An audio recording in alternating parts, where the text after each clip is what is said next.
2. Let's go. No way. Up top. Good at catching. That's insane. Oh.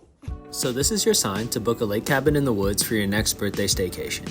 And even though this place was only 40 minutes from home, it was far enough away to feel like a vacation. We would have 2 nights at this cute little Airbnb, and there were plenty of activities for us to do. After checking out the house, we wandered down to the docks, and by golly gee, it was so serene down there.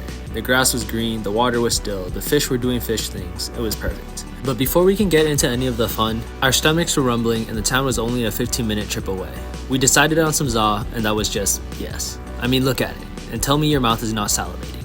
We demolished what we could eat and even had leftovers for a late night movie snack. Then was on to the fishing. Now I was hoping for redemption, and boy did I get it. My dry streak of not catching a fish was over. But nothing was more impressive than the fish whisperer just casually putting my fishing skills to shame. And even the little puppy wanted in on the action, and he was really adamant about keeping the little guy. After landing a fish every 30 seconds before the sun started setting, we headed back in to join the others, and the view from outside of the cabin looked just as cozy. Friendships and patience were then tested with game night and then some fresh baked cookies on top of a scary movie to seal a solid first night at the cabin away from home. Next morning, the birthday girl surprised us with news of her acceptance into optometry school, and I'm so excited to get vision checks for free now. Up next, we chefed up breakfast so we would have enough energy to get into more shenanigans. We took out the canoe into the deep to look for some big chungus bass, and we were optimistic, but even our expectations were shattered because 2 casts in and Joey landed a beast.